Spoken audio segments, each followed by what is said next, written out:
welcome to today's edition of Leading Voices series, and today we are going to be considering the implication of the recently signed into law Tax Reform Act.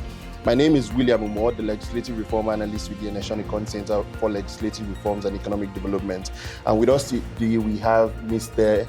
Michael Olufemi Olarinde, who is the Head of Division, Fiscal and Tax Reforms Implementation. We're glad to have you today, sir. Thank you for having me.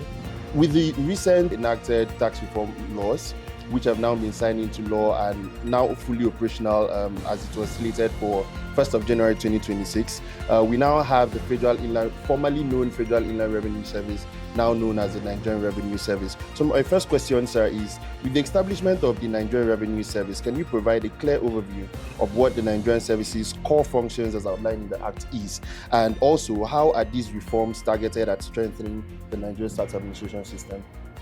Okay, thank you for that question. The Nigerian Revenue Service is the Nigerian National Tax Authority, and it has the mandate to assess, collect, and account for taxes accruable to the Federation. When we say Federation, we mean the account that belongs to the federal, state, and local government as a whole. So we collect taxes on behalf of the entire Federation. And also, the part of the mandate is also to collect taxes accruable to the federal government of Nigeria and all its agencies. So not just taxes, all revenues accruable to the federal government and its agencies. And this is to enable the federal government has a 360 overview of its revenue and for accountability and transparency's sake. So the new, the NRS, which is replacing the Federal Inland Revenue Service, like you said, under the NRS Establishment Act, provides further powers after collecting to account properly. So these taxes is to aid development in Nigeria. And so with the new Nigerian Revenue Service, it's a revenue service that is digitally and technologically inclined to perform its mandate more transparently and efficiently. All right, Thank you. Thank you very much, sir.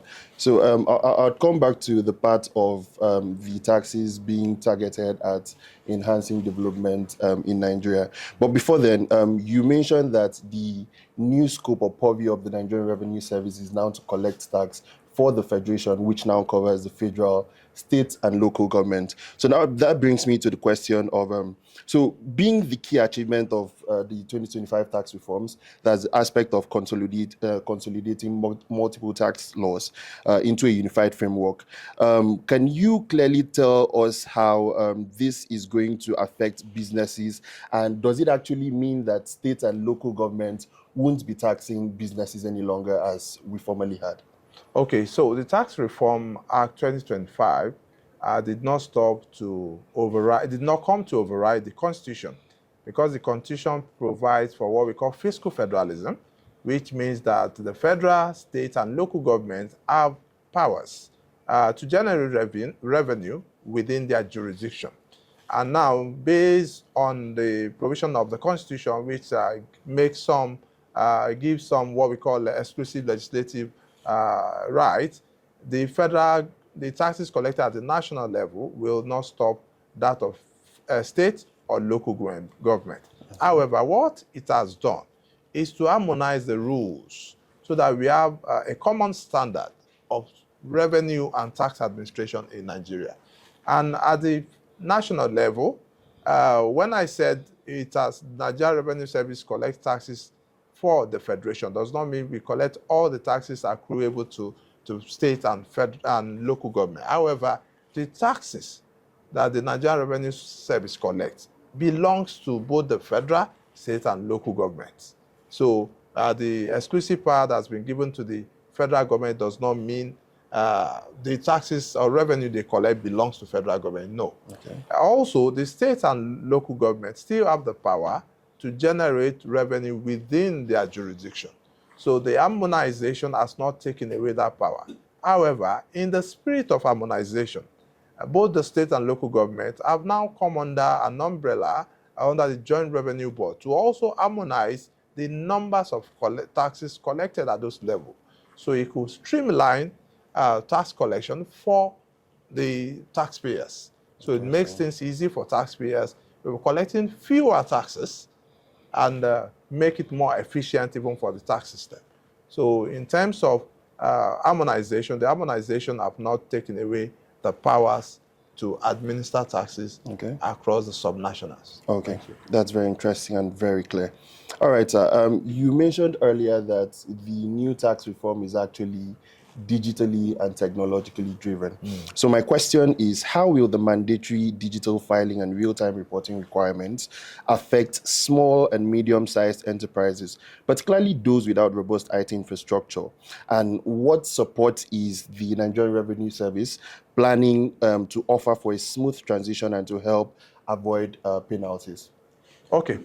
Yeah, when we talk about digital filing, does not mean that you will not consider. And so it's adopted to ensure that every strata of the economy is considered. Now, for the NRS, when we talk about NRS, so mostly administer taxes on the corporates, especially when it comes to income taxes. So what it means is that most of the people that deal with NRS are corporate entities.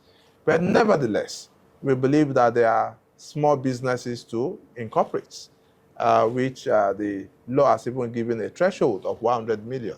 So this class of businesses are also being supported.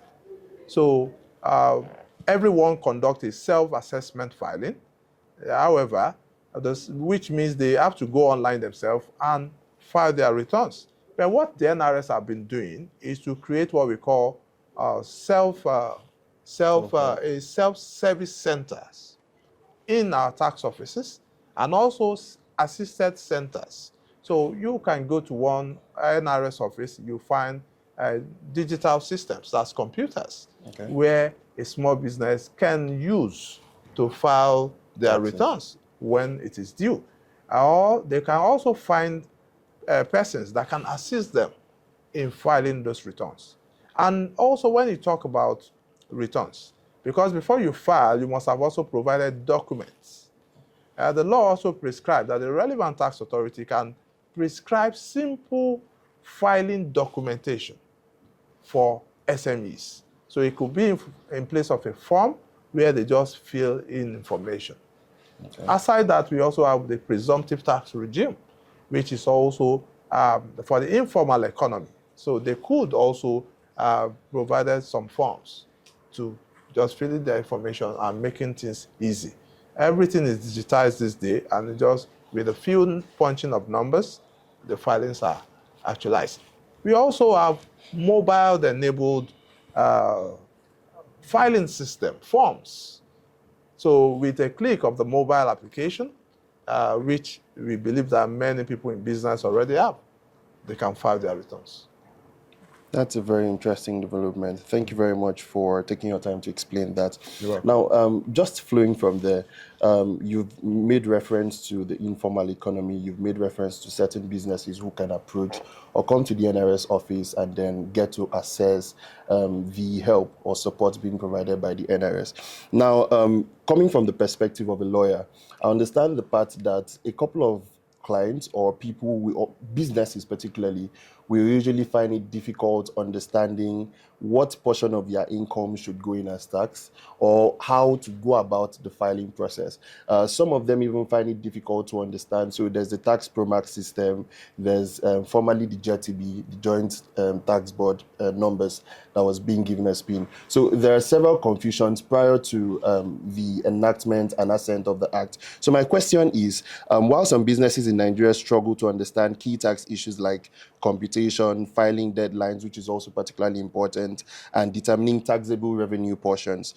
With the recent reforms, can you break down how the tax and filing system works for both the small and large companies in a way that both small and large companies can actually understand what portion of their revenue or income should go in as tax, the particular timelines attached to filing their tax returns, and every other detail that has to do with filing of taxes? Okay, your question is like a bundle. So what I'm simply going to do is to start from the foundation. No problem, sir. The first thing is that everyone has the obligation to declare their income and file their returns. Many times when I speak, I go back to the grand norm, which is the Constitution. Section 24 provides that everyone have the obligation to declare their income and file their taxes to the rightful authority. Now, that is the basis. So what it means is that we now operate what we call a voluntary tax system. And so everyone is to self-assess themselves and pay their taxes. So the onus of determining your income and paying first lies on you until you refuse to now fulfill that obligation. That is when the tax authority can now do that. So how do you know? You now say, how do you know what to pay? Because the law may be complex. And of course, this Tax Reform Act has further simplified the laws. So we decide to ignore some advice by lawyers that there's something called legislative language. So now the tax laws are written in simple English. So first thing is that everyone can understand them. Now, understanding them now is what now is your obligation. We now said, okay, for MSMEs, you are supposed to have, the law also prescribed that you must keep books of accounts, and that is for everyone. And that law is not just by the tax law, even the law establishing companies and businesses also, which is the CAMA, or whichever also says everyone must keep proper books.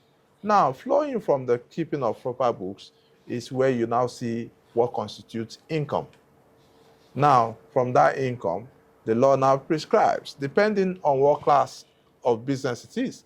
If it's a limited liability company, the law prescribes that when you have a turnover threshold of 100 million and below, you have 0% tax for income tax. So it's simple. If a business has a turnover of 0%, the law prescribes that you should prepare an audited accounts. And if the turnover is 100 million and below, you just apply times 0. So his tax will be 0.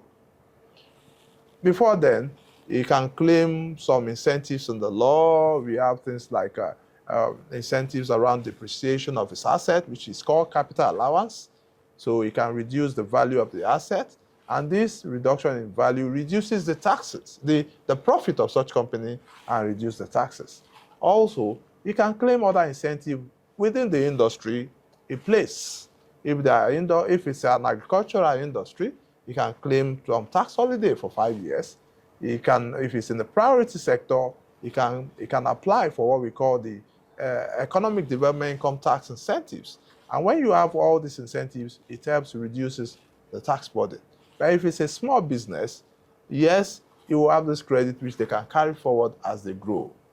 Now, that is for small business. Now we have businesses which may be informal. So, or businesses which are run by sole proprietorship, like what we call business name or enterprise. Now those ones are also taxable under income tax, but as individual. So for such persons, they are to pay taxes as under the individual income tax provision, which means they will now apply, after keeping books, they apply, after they determine their income, they apply what we call the table of tax rates.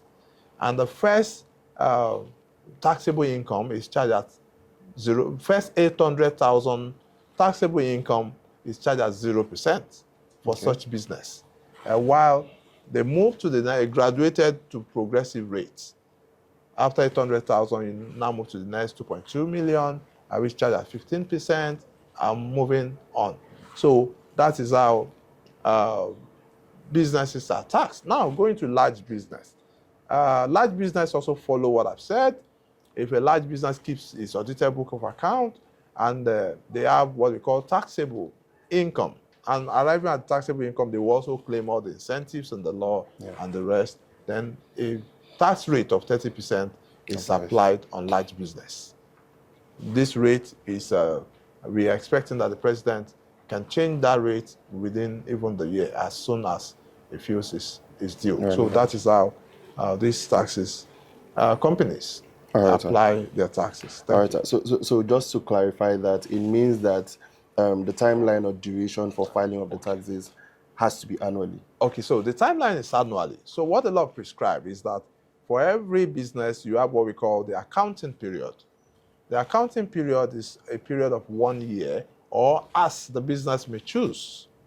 So now the law prescribes that after your accounting period, you make up your accounts for your accounting period. 6 months after, you are due to file a tax returns, file and pay tax returns. So if your accounting year is January to December, the law prescribes that unfailingly by 31st of June, you should have filed your returns and pay your taxes. Now, what the law says is that by unfailingly, so there's a grace period to 31st of June. However, you have between January and that June to file and pay your taxes. That is what the law prescribes. But if you are if you are doing business in your name or as a sole proprietorship, all those things, the law prescribes that by 31st of March, you file that returns. Okay, so it means 3 months for 3 months for, yeah. Well, 6 months for Well, 6 businesses months that for are formal. businesses. All right, thank you very much, sir, for that welcome. clarification. So just moving on from there, you mentioned the tax exemption now granted to small companies under the existing act. So the question is, besides the exemption granted to them, are there other forms or descriptions or label of taxes that are supposed to be paid by small businesses or small companies? So now when we talk about small businesses, now we also need to also clarify what we mean. Yeah, business is large. Everyone who is into buying and selling, who is into commercial activities in business. I differentiate between a company. So we have small companies and we have large companies. Yeah. So when it comes to company, that is those who are already registered as limited liability company under the Companies and Allied Matters Act. And such is who we label as 100 million turnover and below, that they will be exempted from paying income tax. Yeah. No, not exempted, sorry. They will pay income tax at 0%. So there's it's a technical nomenclature. At 0%. Now, for such businesses, they are also going to pay what they call development levy at 0%. However, they may have other tax obligation. Now, they are also not they are also not expected to charge VAT or collect VAT on there. So it's also they don't have the obligation to file VAT returns. However, they may be liable to other taxing obligation. Now, if they operate within a state, the state may have what they call state levies, which they may pay. The local government may have levies which they are expected to pay. So that is for state and local government levies. Also, they also have other tax obligations, like if they have employees, they have the obligation to deduct what we call the pay-as-you-earn on the salaries and payments of their employees. And remit same to the tax authority. So that is some of the obligation they have. Okay. All right. Thank you very much, sir, for that. Welcome. So my next question is one issue that created controversy, I think, towards the end of last year, where Alan Oyema came on TV to mention that the new tax laws or new tax reforms were going to speak negatively, so to say, on the aviation sector, and then it was going to also lead to increase or hike in prices of air tickets. So the question is, considering the significant debate that has arisen concerning the potential implications of the new tax reforms on operators in the aviation sector, what are the key tax changes under the 2025 reforms affecting the aviation sector, and do they represent a net positive or negative impact on airline operators? Okay, if we go back to business studies or economics or even simple mathematics and arithmetic, what determines the pricing of a good or service is one simple thing, which is the cost. The cost. The cost put into producing that good or service is what determines it. Now, this tax reform, how will it now make the aviation sector have more, increase their costs? No. This tax reform is will largely benefit the aviation sector. And how will it benefit it? The aviation sector today have heavy-duty equipment and assets they purchase, right from aircraft to other landing equipment at the airport, or the ones controlling by the service operators and all that, and also even going to things like leasing. Yeah. All these are things that constitute costing for the aviation sector. Now, what we've not had before, which they had, was the only difference they're looking that I've heard them discuss about is about VAT on that, and let's go to that VAT. VAT today, or before today, if you incur VAT, we have what we call input and output VAT. If you incur VAT in purchasing, if you purchase, they charge you what they call input VAT. And if you sell, you charge what is called output VAT. You're expected to remove your input VAT from the output VAT charge and remit the net. Now, that was limited to when you purchase goods and you resell such goods. So you purchase goods for 1 million naira, you resell it for 2 million naira. You won 1 million naira, you will have paid 75,000 naira. That's VAT. Now, when you sell for 2 million, you charge 150,000. So you remove your 75 from the 150,000 and remit what is left? What's left, which is 75,000.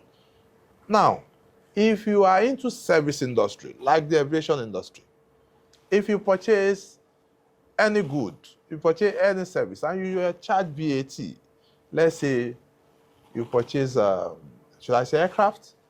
1 million naira, let's use that. And you charge VAT of that 75,000 naira. If you are into charging VAT from your air ticket or whatever, you are not allowed to deduct the VAT. So you remit the entire. And what does that do to you? It increases the cost of production. It increases the cost of your assets. And thereby, at the end of the day, you will have to factor that in to your pricing. And so, going to the tax reform today, and also, if you also service-based, you can recoup VAT input. Before, input VAT also increases your asset. But today, there is what we call unrestricted input VAT claim. So no matter how much input VAT you pay, you are also allowed to take it away from the output VAT you charge. So that now, if there was no input VAT on a ticket now, if there was no VAT on ticket, the aviation industry will not be able to claim the input VAT. Thereby, it will still leave their costs up there. Yeah. And so, the sector is better off because the input VAT they will be claiming will be so much that it will reduce their costs. So that is what many people have not checked. That's what the person that did the analysis for them did not check. The cost, what the law have done is to reduce the cost. Now, also there has been overlapping taxes in terms of the understanding of what income tax is also charged on. The law prescribes that income tax can only charge on the income of carriage inwards, when they carriage outwards, not inwards. So when the aviation industry brings in passengers from outside the country, the income on that is not charged in Nigeria. So it's when they take away passengers from Nigeria, the income on that is what is down. So it's clearly also delineated and ensured. Yes, the law before was this, but this law further emphasizes making things very accurate and clear for the sector. So I think it has reduced some level of multiple taxes across. But we understand their concern. The concern is not on this tax reform. The concern is that, because I know they use an analogy of the price and what constitutes tax, the concern are mostly regulatory fees. And I'm also aware that the presidential committee have been meeting with the industry players to see how, in the spirit of harmonization, they could actually harmonize most of the regulatory fees and reduce the heads so that the costs can also reduce. So the tax reform is in no way increasing the costs of the aviation industry, and rather is going to better the aviation industry, because it's going to drive down their costs, thereby making it better. And okay, maybe I no, you can go ahead. Because if you look at, and why was this a debate in December? It was because of the Yuletide season. Yeah. People driving up the prices up. In January, last week, I bought flight tickets from Abuja to Lagos for 95,000 naira. Interesting. And I did not buy 2 weeks before. I bought a day before my flight. So whatever was that led to that increase probably is no longer there. That's very interesting and insightful. Thank you very much, sir, for breaking that down. So moving on to another very pivotal or primary concern has been the issue around narration or description of monies being sent. I mean, it's been a focus point wherein there were a lot of circulated messages as to, oh, I've even had an experience where in doing a transfer to someone or making a transfer, I was asked, oh, include the narration there. Just so that now leads me to my question, and that is, there's been a widespread circulation of messages about bank transfer narrations and taxation of personal accounts. In simple terms, can you explain Nigeria's personal income tax under the 2025 reforms and what counts as taxable income, how it's calculated, and how the NRS identifies taxable income, including from bank transfers, of course, and what role account owners play in that? Okay. So the first thing I saw, maybe on a lighter note, I had seen a skit where someone was a lawyer, was telling the clients, please, write for burial money, for burial expenses. So for me, a lot of people just got in on this and turned it to content creation over the social media. But there's something they teach us in basic accounting, or even in business studies, when we used to do what we call the T form of accounting. So you see what we have: date, description, and folio, and amount. That's what a natural ledger is. So now, there is a column for description. And truly, for accounting purposes, it's also good for you who is doing that business to provide some level of description of what you are. It's an accounting system. However, that does not mean that is what determines your taxability. Now, that is just for accounting purpose, so that even when you are preparing your accounts, your detailed account or statement, you can remember that this amount was for this purpose. Now, coming to the taxman, the first thing we should get is that I had explained that NRS only deals with corporate entities. So if it is corporate entities, all corporate entities are even expected to keep proper books of accounts. Now, for the individuals who are saying, oh, write this, that's the purview of the state tax authorities. Now, the narration, like I said, the best it can do is to help you remember what are expenses. Now, the tax authority, what they look at is what we call, there's a concept for allowable deductions.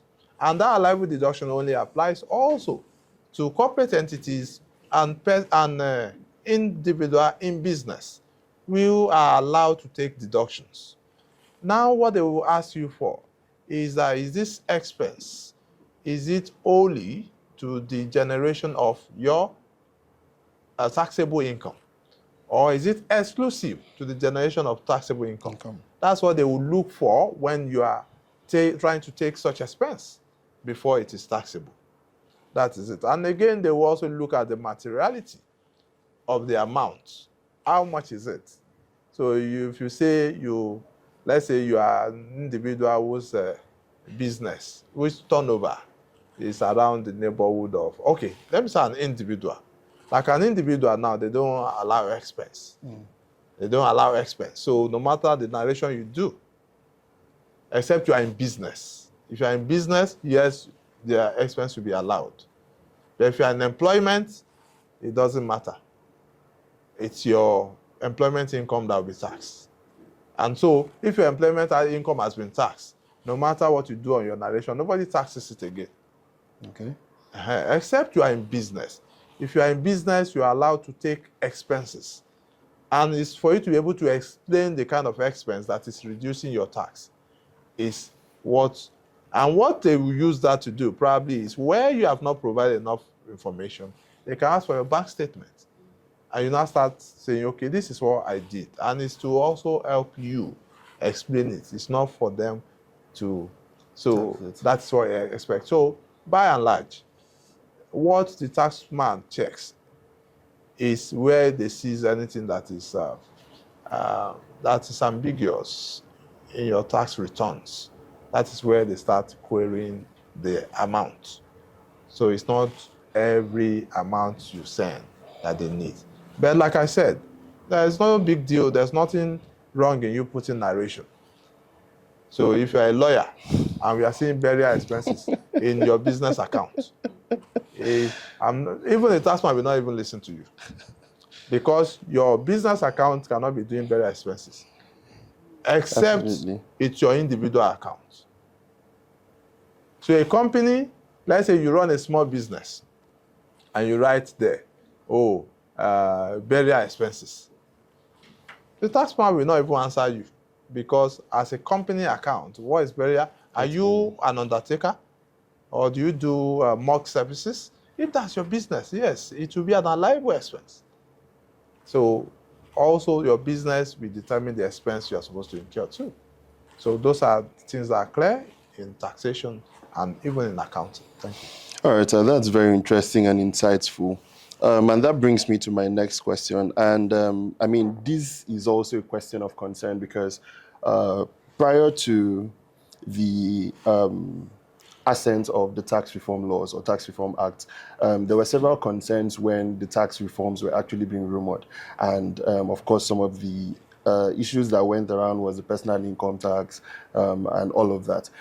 Part of the concerns of citizens have always been in the aspect of accountability of government. And I read a post that a certain individual who stays in Germany mentioned that he pays 42% tax in Germany. But then he also went ahead to state some of the benefits that accrues to payment of the 42% tax. And of course, I'd just love to go ahead and read some out and then proceed with the question. So he said that in paying the 42% tax in Germany, if he loses his job, the government pays him 60% salary.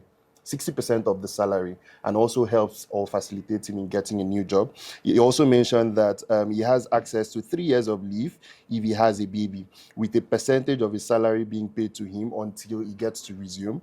He also mentioned that there's a 250 euros child fund that is being paid monthly until the child turns 18, and that also he could buy a ticket for 56 euros monthly, and then he could actually get to travel around the country via train. Now, these are some of the benefits that he listed as being the incentives for paying 42% tax, which might be considered high. So the question is, there are public concerns around the previous tax collection not translating into tangible improvement in public services or living standards, particularly when we see how certain individuals, which I wouldn't want to make particular reference to, get to splurge or use the monies that are being considered taxpayers' monies. So how does the Nigerian Revenue Service intend to address this to build taxpayer trusts, encourage voluntary compliance, and lead to visible and measurable enhancement in the standard of living, as well as better provision of essential amenities such as infrastructure, healthcare, and education particularly? Okay, thank you very much for that question. What you have simply done is to ask, I'm sure you understand legislative, the law, legislation, segregation of duties, segregation of powers, division of labor, and everything. And you know the mandate of the Nigerian Revenue Service, which I told you at the beginning, was to assess, collect, and account for taxes, and revenues collected by them. In those three, which is the mandate, I've told you Nigerian Revenue Service ticks all the boxes and fulfill them. Now, well, truly, we can't say we should not be in the conversation, the discussion of what happens to that revenue. And truly, every government, of course, should be accountable to the citizen.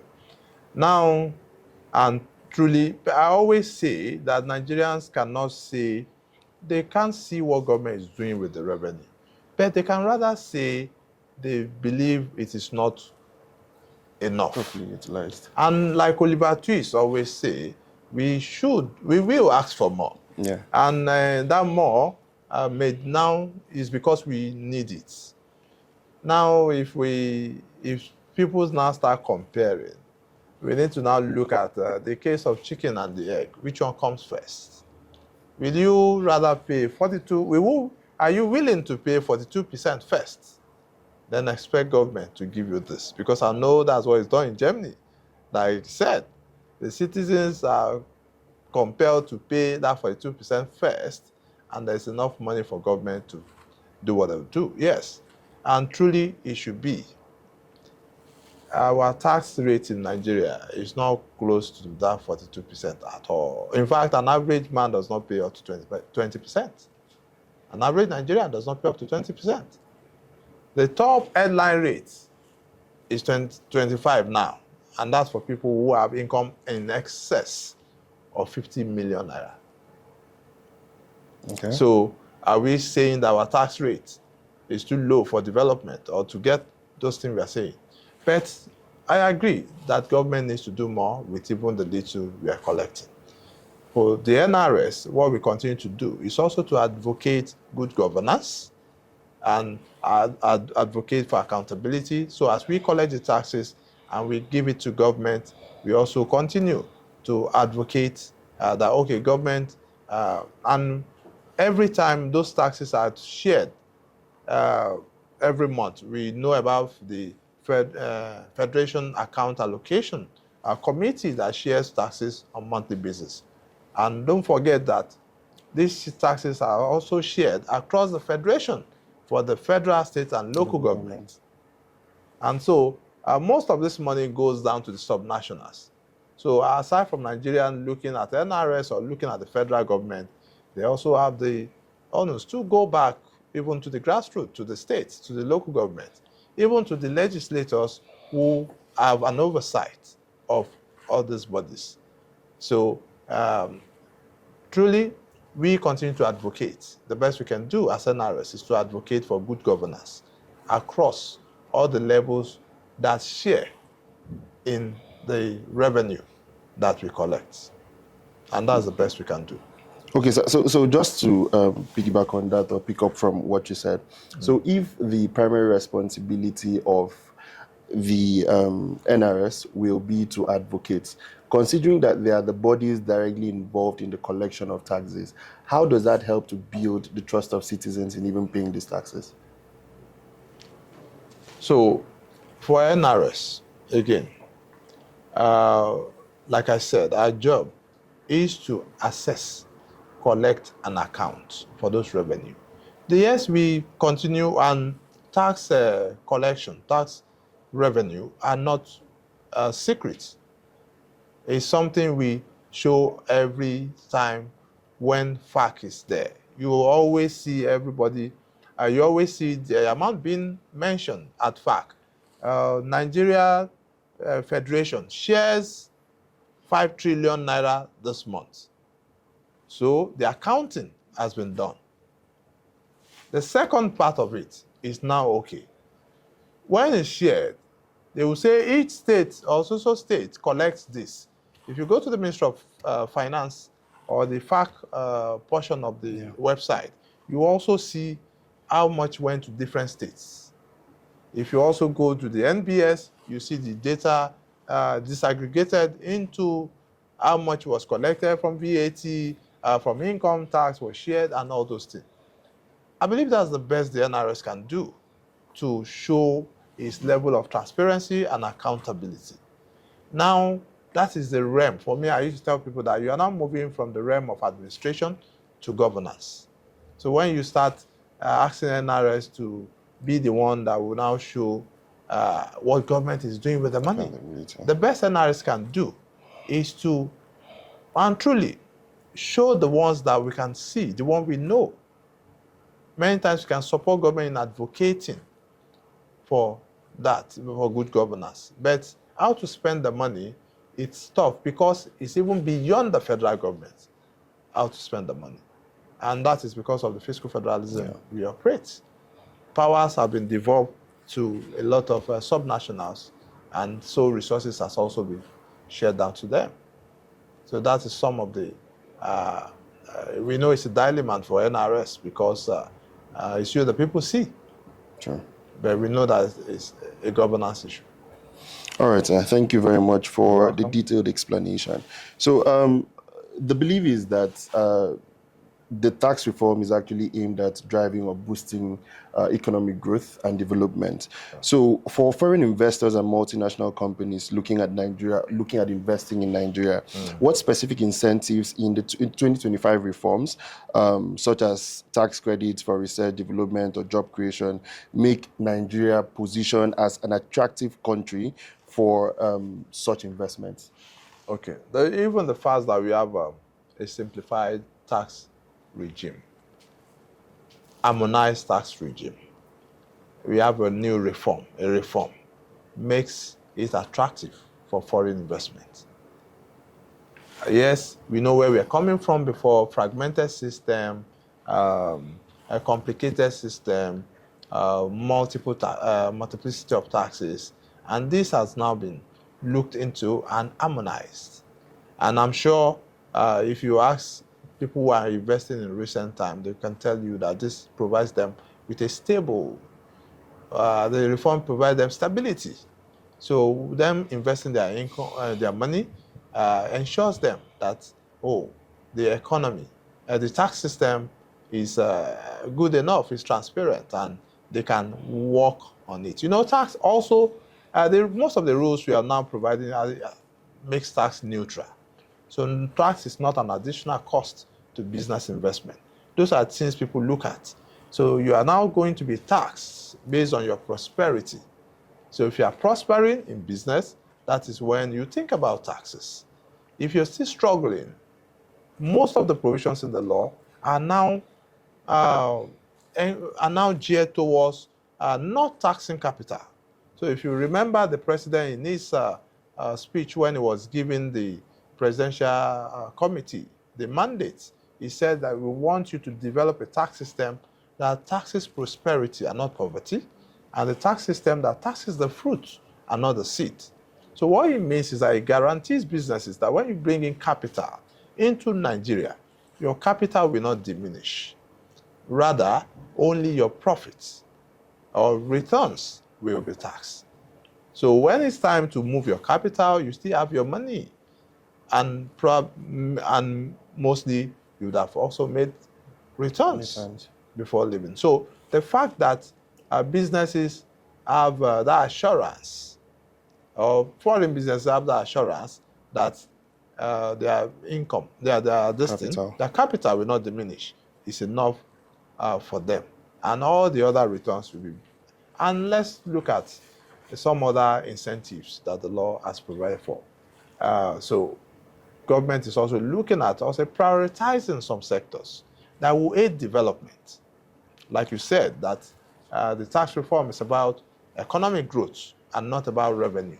Because if it's about revenue, you'll be looking for how to increase your taxes. But it's about economic growth. So most taxes are reduced, tax burdens are reduced. Now, government is now creating what they call the priority sector.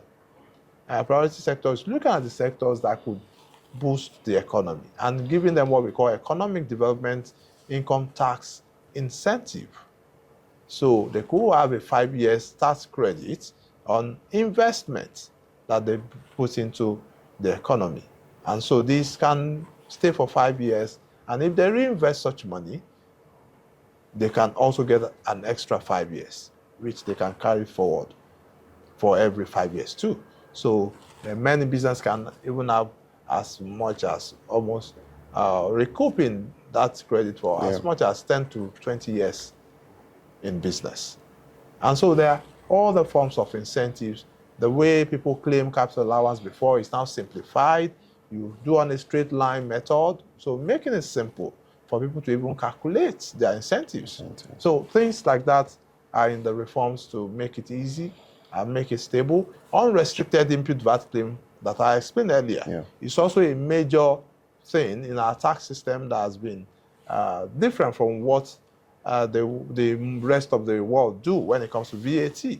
We were having a restricted VAT system, and liberalizing that system now makes it business progressivity. It makes business to progress, and so that is it.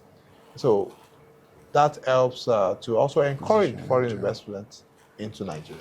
All right, sir. Thank you very much for a very inciting, educating, and detailed breakdown of some of the information that I believe that probably the public have been misguided on, or for some of those that there's just been misthoughts about or misunderstanding of the laws itself. And so lastly, my question will be, looking ahead, how effective do you anticipate that these reforms will be in boosting Nigeria's tax to GDP ratio?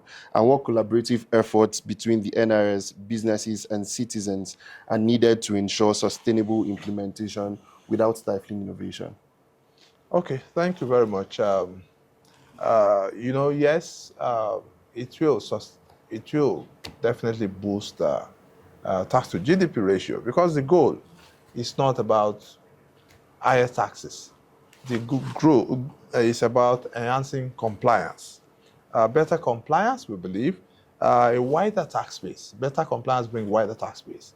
So having simplified the law, simplified the processes, take away the complexity, makes a lot of people who can understand the system also take advantage of incentives. And what makes them, a lot of them will comply naturally. And when they comply, what it does is to widen the tax nets. And widening the tax net, we ultimately bring more taxes. And also having harmonized, we also allow for a level of transparency, see all the revenues that come in, and be able to account for them and also report them accurately, helping to increase the tax to GDP. And so, of course, when you have a good tax to GDP, this helps to enhance development. And when we say success and work, how can we success? It depends on partnership. And we've gone past the era of cohesiveness and cohesive taxation. We are now in the era of cooperative compliance, which means we partner, the NRS and the relevant tax authority will partner with taxpayers for improved compliance. And with this, taxpayers know that they have a partner in the tax authority that also supports them to ensure they fulfill their obligations rightly. And so the chairman of FRS has said something in a recent interview. He said the tax reform is not about increasing revenue, but taxing rights. So when taxpayers know that they are being taxed right, I believe they will have all the costs to also fulfill their obligation. It's a simple thing when you're dealing with somebody in business, and you know that it's giving you fair prices. You will actually trust such person. And so when you know that the tax authority is also looking out for your business to survive, the government is looking out for you to do well, you also have the trust in government to be able to pay the taxes due from you. And so I believe this has answered your question. Absolutely, sir. Thank you very much for a very wonderful conversation and a wonderful time. So this actually concludes our interview for today. Thank you for coming around to break down the nitty-gritty of the tax reform laws, and we believe that, just as you said, it's not just going to be about increasing the revenue, but about taxing right and ensuring that together we could actually build our economy to an enviable height, and of course one that the citizens can actually see the tangible benefits of such taxes and monies being paid by them, and not one that we're actually not seeing the benefits but seeing certain people squandering the money. And thank you very much, sir, for an insightful time. Okay, so this is the end of today's edition of Leading Voices series, and thank you very much, Mr. Michael, Head of Division Tax and Fiscal Reforms with the Nigerian Revenue Service. Thank you very much, sir.